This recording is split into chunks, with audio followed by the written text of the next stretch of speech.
Ini bebannya 20 kN per meter. Ini jaraknya 6 meter. Yang ini 2 meter. Ini A, B, ujung sana C. Sampai saat ini Anda sudah mencoba menghitung nilai gaya dalam di sembarang titik yang diminta. Kalau untuk soal ini khusus, X-nya ada di sini, 2 meter di kanan A misalnya. Kalau ada soal lain, minta di tempat lain, Anda sudah bisa buat aja potongan di situ, lihat ke kiri atau lihat ke kanan, lalu terapkan persamaan keseimbangan. Nah, saya sudah sampaikan minggu lalu rasanya, bahwa sebenarnya kita tertarik untuk mencari di mana nilai gaya-gaya dalam itu yang paling besar ya. Karena nanti urusan kekuatan dari balok ini kan kita sebenarnya baru nyari gaya ya, belum bicara apakah balok ini misalnya patah gitu, atau misalnya ujung C-nya jadi turun jauh sekali karena tidak kuat menahan, karena ini kan nggak ada tumpuannya bisa turun gitu ya, tidak kuat menahan beban misalnya, kita belum tahu. Tapi yang menentukan pasti nilai-nilai gaya yang besar ya. Jadi kita tertarik mencari di sepanjang A sampai B sampai C ini gaya normalnya berapa sih yang paling besar? Gesernya berapa sih yang paling besar? Momen lenturnya juga berapa yang paling besar? Nah, kalau kita pakai cara yang tidak pakai ilmunya begitulah. Karena kita tahu untuk mencari mencari gaya dalam di sembarang titik itu adalah buat potongan. Ya, kita bisa buat aja potongan di sini, di sebelahnya begitu ya. Begitu seterusnya sampai C ini. Lalu kita lihat mana nih yang normalnya paling besar di antara semua. Mana yang gesernya paling besar di antara semua, atau momen lenturnya paling besar di antara semua. Ya, tapi itu kan cara yang tidak berilmu gitu ya. Mau cari maksimum ya periksa aja semua satu persatu. Gitu. Mau serapat apa misalnya potongannya? Setiap 1 meter kah? Setengah meter? 0,1 meter? Atau setiap senti atau setiap mili? Gitu ya. Nah, mestinya kita harus mempunyai cara yang lebih sistematis ya, dengan suatu cara sehingga kita bisa tahu kira-kira kalau dengan sekali atau beberapa perhitungan yang tergantung yang kita perlukan lah ya, kita bisa ketahui berapa besarnya gaya-gaya dalam di tempat tersebut. Nah, yang paling umum adalah kalau kita ingin tahu nilai gaya dalam di semua titik ini, maka posisi potongannya yang tadi mau kita buat banyak potongan gitu, ya dibuat variabel aja ya. Artinya saya bisa buat potongan di sini, misalnya, yang jaraknya variabel ya. Variabel itu biasanya saya tulis X gitu ya, X kecil gitu ya. X ini berapa? Boleh 0, artinya persis di sini. Boleh 1 ya semeter dari sini. Kalau nilainya 2 ya 2 meter dari situ. Kalau nilainya 3 ya 3 meter dari situ. Nah, coba kita lihat kalau kita buat potongan seperti ini, RA-nya belum dihitung ya. Saya hitung reaksinya dulu aja. Karena ini konsepnya disampaikan sekalian dengan ilustrasi contohnya begitu ya. Reaksinya kalau Anda ambil ini A ya. Ini RB. Sigma MB sama dengan 0. Hasilnya apa nih? RA kali 6, jadi 6 RA. Kemudian dikurangi 20 kali 8 ya resultannya. Kalikan jaraknya ke B. 20 kali 8 itu di sini. 4 meter dari sebelah kiri atau 4 meter dari C. Jadi tinggal 2 meter ke B ya. Kali 2 sama dengan 0. Ya, mestinya segitu ya. Jadi RA-nya 100 berapa nih? 40 kali 8, 320 per 6. Ya, biar aja lah segitu nilainya, kilonewton. Kita biarkan dalam bentuk pecahan dulu saja. Pakai sigma FY sama dengan 0. Kita akan dapatkan RA tambah RB kurang 20 kali 8 sama dengan 0. RA-nya berapa nih? Ini kalau dijadiin per 3 berapa? 160 per 3 ya.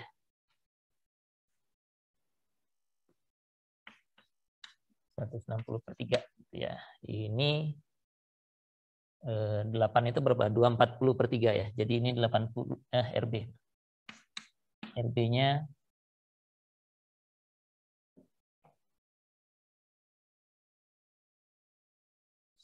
ini 160 itu 480 dikurang ini. 320 per 3 gitu ya. Dan mudah-mudahan saya nggak salah. Segini bukan kemarin hasilnya. Hasilnya segitu ya. Jadi RA-nya sekian, RB-nya sekian. Nah, kalau kita buat potongan, sekarang jaraknya variabel. Begini. Gambarnya jadi seperti ini ya. Saya lihat ke kiri ini ya. Ada RA yang nilainya 160 per 3 itu. Lalu ada beban merata yang 20 kN per meter. 20 kN per meter ini ya, besarnya. Dan jarak ini, jaraknya saya tulis di sini aja, X variabel gitu ya. Gaya normalnya biasanya nggak dikasih indeks karena titiknya nggak tahu kita yang mana gitu ya. Boleh yang mana saja tergantung X-nya. Ini V-nya. Ini M-nya. Atau kadang-kadang di sejumlah buku dikasih indeks X kecil gitu ya. NX kecil, VX kecil, MX kecil. Saya biasanya sih nggak usah dikasih indeks saja gitu. Jadi posisinya masih bebas di mana saja. Nah, kalau ini yang kita terapkan persamaan keseimbangannya, sigma fx-nya sih tetap sama dengan 0. Ya, sehingga hasilnya ini karena balok normalnya masih 0 ya. Tapi sigma fy sama dengan 0. Itu menghasilkan ini RA ya. Terus dikurangi dengan ini resultan dari beban merata ini 20 dikalikan lebarnya. Lebarnya itu X ya. Bisa berapa saja ya, taruh aja X. Gitu. Dikurangi dengan V sama dengan 0. Jadi kalau saya masukkan 160 per 3-nya di sini, V-nya pindah sana, jadi V-nya adalah 160 per 3 dikurangi 20X. Apa artinya ini? Kalau saya mau tahu gaya geser persis misalnya di dekat tumpuan A ini, persis di atas tumpuan A, saya masukin aja nilai X-nya sebesar 0. Karena kalau gaya geser di tumpuan A ini, X-nya 0, potongannya saya buat di sini. Kalau ingin tahu gaya geser di jarak semeter, masukkan saja nilai X-nya 1, kita akan dapatkan nilai V-nya. Kalau mau tahu nilai gaya geser seperti di soal tadi di jarak 2 meter dari A, masukkan X sama dengan 2, 160 per 3 dikurangi 40, itu Anda akan peroleh nilai Vx yang tadi ditanya di PR gitu ya. Jadi kita tinggal masukkan posisi X-nya, maka kita akan dapatkan nilai di sembarang tempat di sepanjang balok ini. Begitu juga dengan momennya. Kalau saya ambil momen ke potongan ini, potongannya nggak tahu namanya apa, ya tulis saja potongan gitu ya. Karena titiknya tidak tetap, pokoknya ngambilnya ke potongan ini, sama dengan 0. Kita akan punya RA yang ini dikalikan dengan X. Kemudian ini searah jarum jam, yang ini berlawanan putaran jarum jam ya, momen dari resultan gaya ini terhadap potongan. Dikurangi 20. 20 itu baru beban meratanya, harus dikalikan dengan lebarnya X. 20 kali X itu jadi resultannya. Karena kita ngambil momen, jadi ambil lagi momen ke sini, kalikan lagi dengan setengah X-nya. Kalikan lagi dengan X per 2. Ini sudah, ini nggak ikut, V dan N karena persis di potongan, kurangi M sama dengan 0. Jadi M-nya ini pindah sana. Jadinya minus 20 per 2 jadi 10 X kuadrat. RA-nya kita masukkan nilainya. RA-nya 160 per 3. Tambah 160 per 3X. Gitu ya.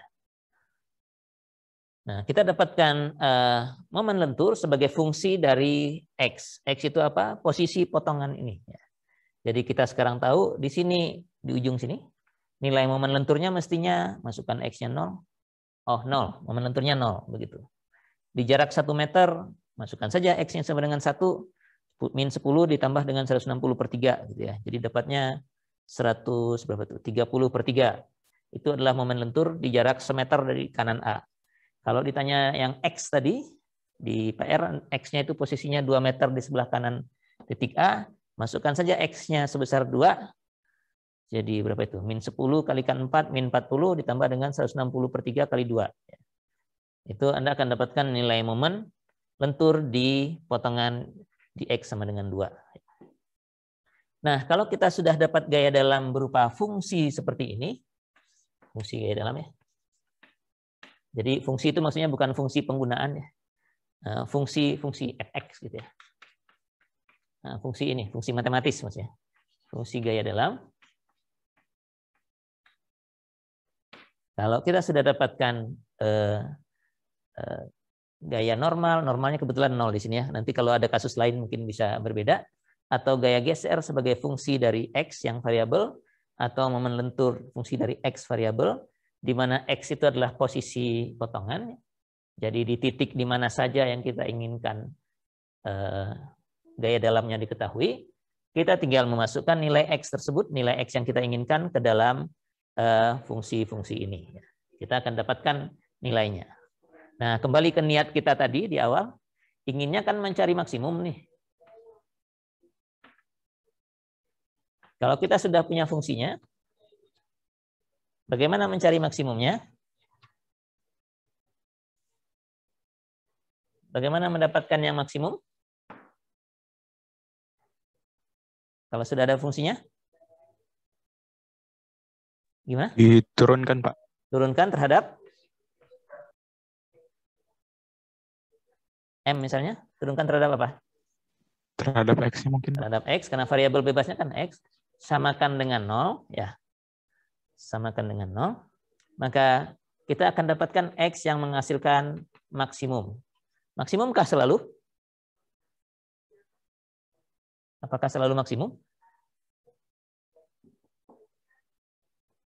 Gimana?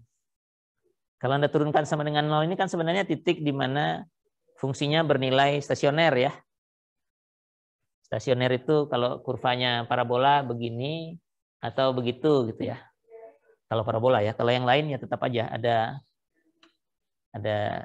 apa? Puncaknya ya, puncaknya bisa di atas, bisa di bawah. Ini bisa maksimum, bisa minimum ya. Nah, tergantung posisinya kita nanti bisa bicara apakah ini maksimum atau bukan ya. Nanti kita harus lihat lebih lanjut memang ya. Tapi yang jelas titik di mana turunan dari fungsi-fungsi ini sama dengan 0 itu akan menghasilkan nilai stasioner dulu yang pasti. Maksimum atau tidaknya bisa kita cek nanti. Satu hal yang agak menguntungkan buat kita adalah, ini udah nggak perlu ya, ini cuma untuk ilustrasi. Ya udah nggak apa-apa, nanti kalau perlu saya gambar lagi. Kalau kita punya momen yang nilainya misalnya di satu tempat positif 10 gitu ya. Tempat lain positif 15 gitu. Tempat lain positif 12, tempat lain minus 3, minus 12, minus dan seterusnya. Kita selalu mencari yang maksimum itu adalah nilai yang terbesar ini ya. Positif atau negatif itu kan hanya konvensi ya. Jadi tadi seperti pertanyaan Anda tadi, panahnya kemana? Kalau horizontal gini yang positif itu yang begini gitu ya. Kalau negatif ya ke bawah mestinya, tapi kita nggak pernah menggambarkan yang negatif ya. Jadi plus minus itu hanya konvensi, tanda. Jadi kalau kita bicara maksimum, biasanya kita perlunya maksimum absolut ya. Jadi kalau contohnya seperti ini ya tetap 15 yang paling besar gitu ya. Tapi kalau ada minus 30 terhadap ini, yang minus 30 itu yang kita ambil sebagai maksimum ya. Jadi kalau stasionernya minimum tapi ditanda negatif, ya nggak apa-apa, itu nilai yang penting juga buat kita ya. Hanya yang perlu diperhatikan nanti kalau dia di daerah negatif tapi stasionernya begini misalnya ya. Ini masih kelihatan ya. Maksimum tapi di daerah negatif. Artinya di sebelah sini dan sebelah sini lebih besar nilainya. Mungkin Anda harus cari lagi di sebelah sini berapa minimumnya, minimum tanda petik lah. Walaupun kita selalu menyebutnya maksimum. Kalau begini nih maksimum positif, ini maksimum negatif misalnya ya. Dan maksimum yang mana yang dicari? Maksimum dari semua, maksimum positif maupun maksimum negatif. Jadi begini, kita bisa membuat gaya dalam bentuk fungsi dengan membuat potongan yang posisinya variabel ya, posisinya bebas ya, dari suatu titik tertentu. Nah, belum selesai, ada lanjutannya. Oh, sebentar. Mumpung ini. dm/dx sama dengan 0 ini menghasilkan hasil yang bagus kalau fungsinya seperti ini ya. Minus 10x kuadrat tambah 160/3x, ini Anda akan ketemu x-nya. Kalau ini fungsinya seperti ini, V sama dengan 160/3 kurang 20x. Kalau kayak gini maksimumnya gimana mencarinya? Ini biar Anda tidak membabi buta langsung menggunakan turunan ini. Kalau ada fungsi seperti ini, gaya geser V sama dengan 160/3 kurang 20x. Anda diminta mencari maksimumnya. Berapa maksimumnya ini? Kalau begini. 160/3, Pak. 160/3. Ya. Nggak usah pakai ngukur ya. Nggak usah pakai turunan, bahkan pakai turunan pun nggak ketemu ini ya. Gitu. Karena kalau Anda turunkan terhadap X terus samakan dengan 0, ketemunya apa? Minus 20 sama dengan 0. Ya nggak ada. Gitu kan. Minus 20 kan nggak sama dengan 0. Ini Anda tinggal lihat aja kan. Ini kan fungsi linear ya. Fungsi linear itu kalau mau cari maksimumnya lihat aja. Fungsi linear itu kan garis ya. Lurus begini artinya sama di semua tempat nilainya gitu ya. Atau begini naik terus gitu, dengan X meningkat nilainya meningkat, atau turun terus dengan X meningkat nilainya menurun. Kalau kayak gini nilainya nih menurun nih dengan meningkatnya X. Jadi maksimumnya pasti di sini waktu X-nya 0. Kalau yang ini maksimumnya pasti di sana gitu. Sebelah sana, nggak tahu di mana gitu. Nah, untungnya X kita bukan tak terbatas ya. Ini kan bukan fungsi sembarang. X kita kan ada hubungannya sama struktur kita ya. Tadi berapa panjangnya? 8 meter cuma ya. Jadi X-nya ya paling jauh 8 gitu. Lewat dari 8 sudah bukan di strukturnya lagi gitu. Jadi mestinya kalau untuk yang linear gini, Anda tinggal lihat ujung kiri atau ujung kanannya saja. Nggak usah ngecek di mana-mana lagi ya. Untuk fungsi-fungsi yang linear. Pasti maksimumnya terjadi di situ. Kalau ke bawah ini, misalnya yang bawah ini lebih besar absolutnya dari belah sini, ya tetap aja di ujung kanan ini maksimumnya, tapi negatif gitu misalnya. Ini juga begitu. Ya. Jadi jangan mentang-mentang maksimum terus Anda lakukan ngecek turunan semua ya, untuk yang begini nggak berlaku. Ya. Untuk yang fungsi kuadrat dan ke atas gitu, kubik dan sebagainya bisa. Ya.